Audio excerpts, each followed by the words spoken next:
Listen up, get ready, I'm not gonna take no more. There's a revolution, a revelation going on in my soul. Buckle up, get ready, we're not gonna sit back. Citizens of the world, welcome back to Live from the Heartland for the week of June 26th. I'm Michael James here with Euan Hague, and we're now going up to Bellingham, Washington, where our friend Peter Schulte is still continuing to put out good news for humankind, your daily spark of possibility. His newsletter features the latest positive milestones for climate, justice, peace, health, and more around the world to inspire you to create your own good news. He puts this out daily, and there's some really wonderful stuff. So how about it there, Peter? How are you today, and what do you got for us? I'm good, Michael. Thanks for having me back. I'm a bit sleepy today, but in general, good. The sun is out here in the Northwest. It's a beautiful time of year, really long nights, and yeah, I've been enjoying it a lot. Let's go ahead. Well, I was looking at your site. At your site, and the first thing that caught my attention was a single dose of LSD can significantly reduce depression. Tell us all about that. But it's been a long time since we tried that. Of course. There's a company based in New York that's been doing a phase 3 trial testing. It's actually like a LSD derived compound of some sort, but similar to LSD. And they've been testing it for its efficacy in treating depression. And they're finding that even a single dose can have really significant improvements in people, like lasting, stable changes in their mental health. And this follows a series of research and studies and trials that are coming out that just show the potency of psychedelics, LSD, psilocybin, things like that in helping with mental illness, depression, anxiety, for people that have often resisted treatment and haven't been able to find good ways to do it. So for me, it's a really hopeful story that people might be able to get some relief once the laws kind of fall into place with that. What's going on in French Polynesia? Yeah. Okay. So French Polynesia is, a small island nation in Oceania. And it has recently protected over 500,000 square miles of ocean, fully protecting it. This is an area twice the size of France. And it's enough there's these global targets. They're called 30 by 30 to protect 30% of the seas and 30% of lands, every country, by 2030. And this meets their marine protection target. So it's a huge piece of the ocean that'll be protected from fishing and other activities that are going to disrupt the ecosystems. So really positive news. And I've done several of these. I don't remember the specifics, but just countries over the world are creating these huge swaths of ocean that are protected, which will be really vital for biodiversity and also climate change. You've got a lot of electricity-related news as well, both in Africa and with electric vehicles. Yeah. So my top story from last week was about electrification in Africa. So just since 2025, really in the last 18 months, 50 million Africans have gained access to electricity that didn't have it before that. This is part of an effort by a $15 billion effort by the World Bank and the African Development Bank to bring electricity as a poverty alleviation tool.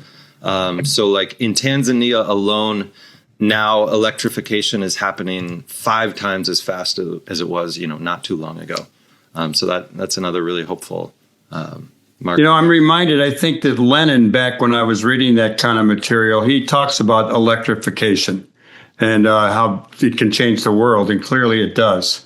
Yeah, absolutely. And then, another one was the U.S. now has 250,000 public electric vehicle charging ports, which has doubled since 2021. So I actually just got an electric car, and I know given all the gas prices and everything happening in the world, more and more people are moving to EVs, and it seems like our infrastructure to support that is just rapidly coming online, which is, very much good news. that's happening in the face of the current president talking more and more about gas and coal. Yeah. And, the Trump administration has done a lot to try to squash solar and wind power. And despite all that, the transition just steams ahead.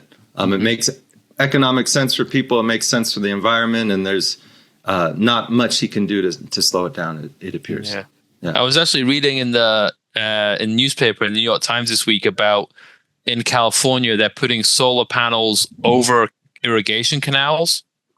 And so that both generates electricity and reduces evaporation of water, and it sounds like a win-win. It's a total win-win. It makes total sense. Critical in California for water scarcity issues. My career before this was all in water sustainability, actually working for a big think tank in California. And this is just one of those solutions that makes so much sense. It helps save water. It is a great place to put solar panels. And California has been a leader in that, but I wouldn't be surprised if that starts happening more. I know China has done some solar farms on top of reservoirs, which I think has a similar effect. And it's just great space to do it. Yeah. We've heard a lot about China and the development of solar energy over there, kind of probably leading the world. And the U.S. is, as you have pointed out, is continuing to advance on that front, and even in the face of opposition from on high. Where else in the world are they making big strides on that? Anything stand out for you? Well, I think you probably understated it a bit. China is, dwarfing the rest of the world in terms of the adoption of solar. I don't know the exact numbers behind it, but it's, far and away the leader in solar. They're also still developing some coal, but as far as, total output of solar, China is way, way far ahead. Yeah. And then I think you also got stories there from my old neck of the woods, United Kingdom. Oh, yeah. Let me see. Okay. Yeah. So England, several years ago now, launched an HPV vaccine kind of campaign. And they have recorded now 0 cervical cancer deaths in young women. So this vaccine campaign has been wildly successful in women's health. Yeah. So in the United States, young women are dying of cervical cancer? I imagine so. I don't have the exact data behind that, but in most places around the world, it's a leading cause of death, but a large one at the very least. Yeah. And these vaccines are incredibly effective. Well, Peter Schulte, with good news for humankind, how about surprising us with one of your upcoming bits of information? Putting me on the spot. I love doing that. One of the upcoming ones is, I wish I had more. I don't have that much information because I'm putting it together, after this call. But the U.S. just, it's despite the Trump administration's opposition, the biggest wind farm in U.S. history just opened up. And there were, I think, 5 different projects on the East Coast that the Trump administration tried to stall. And I think they all moved through regardless. But isn't the administration trying to basically give those companies millions of dollars to not build them? Yeah, I think so. And I think it still doesn't quite work out that way. I wish I knew more of the details. Maybe I'll know more next time. Well, we really appreciate you coming on the show. We'll have you on again next month. We'll be in touch. You keep doing good in the world. We're all going to keep trying to do that. I want to encourage you.